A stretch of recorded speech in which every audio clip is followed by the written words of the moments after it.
Hello, welcome back, everybody. We are in Algebra 2, or Advanced Algebra. This is Chapter 1.3, and in this section, we're going to be solving linear equations. We've got a couple of examples of things to do here. We're going to be solving an equation that has variables on one side. We're going to be solving an equation with variables on both sides. We're going to be solving an equation with distribution involved. And then finally, our last one's going to be a story problem where we're going to solve a work problem that combines two rates. Okay. Again, all of this is review. Everything in Chapter 1 is a review from your algebra course. So let's go ahead and get started here. So the goal of solving, right, when you hear somebody says solve this equation, the goal of solving is to isolate the variable, that is to get it by itself, right? In the end, you want something that says x equals blank or n equals blank or something like that, right? That's a funny looking n. We want the variable by itself on one side and everything else on the other. In order to do that, we follow some very general rules. We use the opposite operations to undo the problem. So you might see something like this, 3x plus 7. Normally, you would multiply these and add this. But when we're solving, we're going to do the opposite. So instead of adding 7, we're going to subtract 7. And instead of multiplying by 3, we're going to divide by 3. We're also going to do it in the reverse order. Normally you multiply first and then you add. However, most times when you solve, it's easier to do it the opposite way and do the subtraction first and then the division. Now, you don't have to do that. It's just generally easier to do it that way. So opposite operations is what we do for one, and then the other general rule we're going to follow is whatever we do to one side of an equation, we do to the other side as well. The way that you should think about equations is that they are like a balancing tool, right? Where whatever is on this side needs to be equal to this side. And if I make changes to this side, I need to make those same changes to the other side. That way the scales stay equal, right? The equal sign should do that. So you might remember some of this type of work. If we subtract 7 from this side, we're going to subtract 7 from this side, leaving us with whatever those operations are. 7 minus 7 makes 0, so it goes away. 2 minus 7 makes negative 5. And then finally, if I'm going to divide by 3 on the left, I'm going to divide by 3 on the right, leaving me with x equals negative 5/3. Okay, so that's the general idea, all solving. And it doesn't even matter what kind of solving we're talking about. All solving, we follow these two general rules. So let's do a couple of examples here. So this is with a variable on one side. 4/5 times x plus 8 equals 20. I'm going to do this in the opposite order. So the first thing I'm going to do is subtract 8. All right, so I'm just going to subtract 8. And that's going to leave me with 4/5 x equals 12. Now I have this fraction that I'm multiplying here. Now what we could do is divide by 4/5 because this is multiplying. We could divide. That, however, is generally more difficult when we're dividing a fraction. The thing that we want to remember here is that dividing a fraction is the same as multiplying by the reciprocal. And you'll remember that the reciprocal means to flip it. So the reciprocal of 4/5 is 5/4. So what I'm going to do is multiply both sides by 5/4. And on the left-hand side, we can cross-cancel the 5s and cross-cancel the 4s, leaving just the x. That's why we do the reciprocal, because I want to cancel these things out. On the right-hand side, this is 12 and this is 4. They share a common factor, right? 4 goes into 12 3 times. So this becomes a 1 and this becomes a 3. So that's 3 times 5, or 15. And we're done. We have the variable isolated, x equals 15. Now we could have said 12 times 5 is 60 divided by 4 and gone 1 times 4, which is still 15. But when you do that cross-canceling in the beginning, it makes that multiplication a lot easier. It saves you a couple steps in the long run. Okay. All right, let's do another example.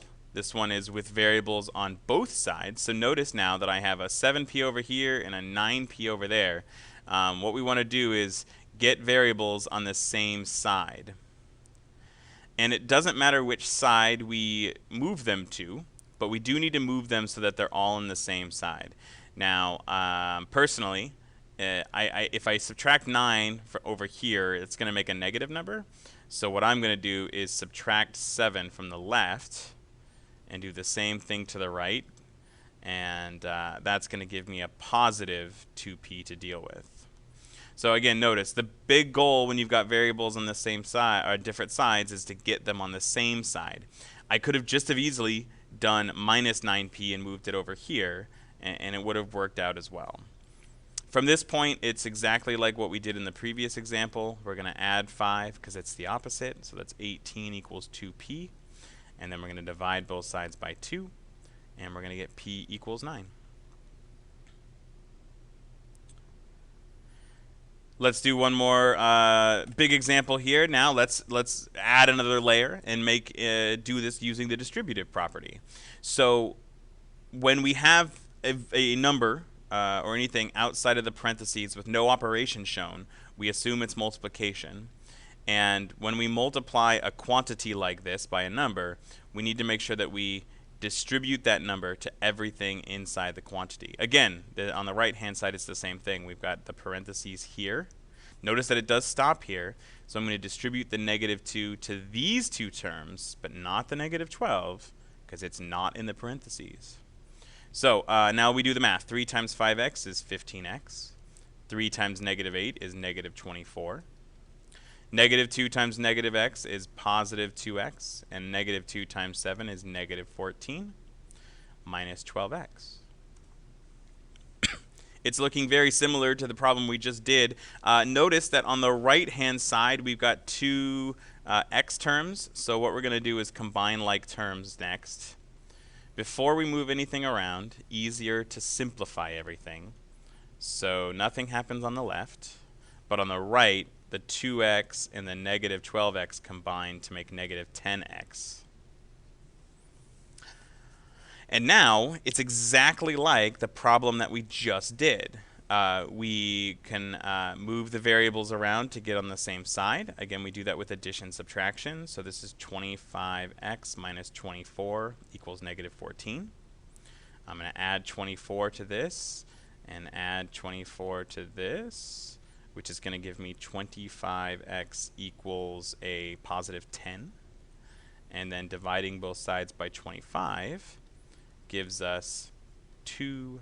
It would be 10/25, but I'm going to go ahead and just reduce that fraction. Finally, our last problem of the video here is the rate problem. These ones can be a little bit tricky. So it takes you 8 minutes to wash a car, and it takes your friend 6 minutes to wash a car. How long does it take for the two of you to wash the car together?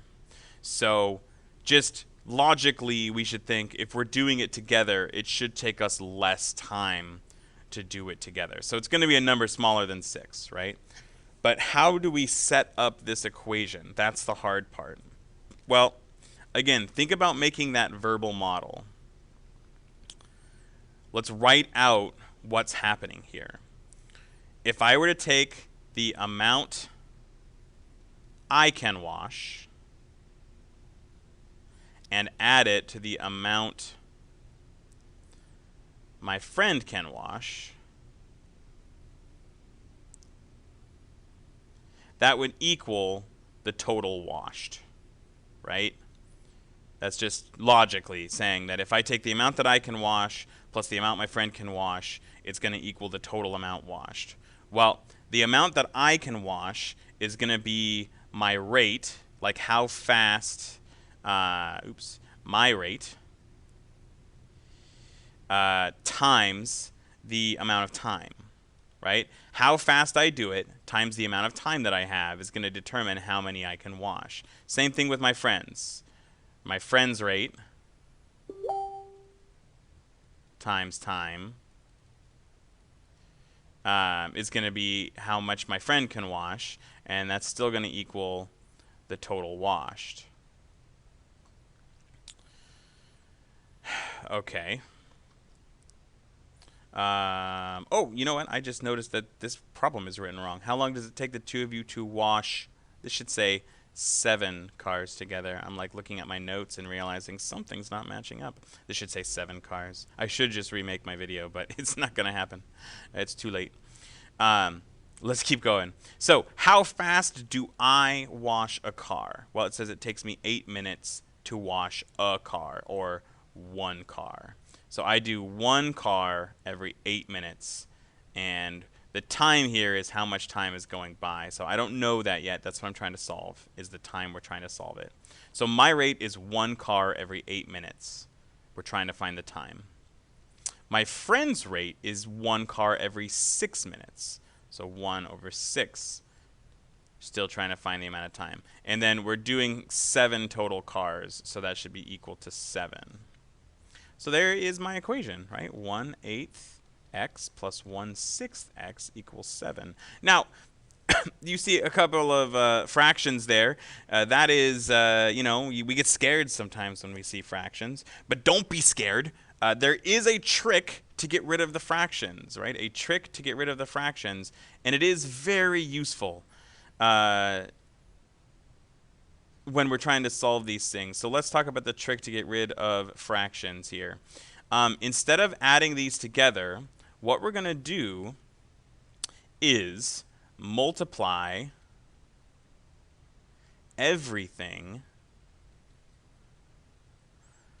by the common denominator. Okay? So we need to look at the denominator of these two fractions and think, what's the common denominator between 8 and 6? What do both 8 and 6 multiply into? Well, 8, 16, 24, 32. Those are my 8s. This is 6, 12, 18, 24. Up there it is, 24.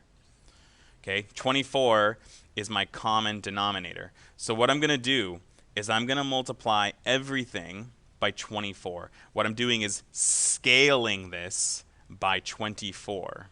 And the reason I'm doing that is to get rid of the fractions. So 24 times 1 over 8, right, that's going to be over 1, x plus 24 over 1 times 1/6 x equals 7 times 24. Now, we can scale this down, right? 8 and 24 are common factors, so that's a 1. And that's a 3. So this is really 3x. And this is a 1, and this is a 4. So plus 4x equals 7 times 24, which is 168. So notice that by multiplying by the common denominator, I've eliminated the fractions, and I've got a equation that's significantly easier to deal with. So let's erase what we have on here, and this is 3x plus 4x equals 168. And let's finish solving. So this is 7x equals 168. And then I'm going to divide both sides by 7, and I get x equals 24. So it would be 24 minutes to wash 7 cars. Which makes sense, because if I did 7 cars by myself, it would take me 56, and 7 cars my friend would take 42. So it should take significantly less time for us to do them together. There we go. All right, that's the last what we have for this particular section. If you've got questions, please leave them in the comments, and I will do my best to get back to you. Otherwise, thank you very much for watching, and we will see you another time. Bye.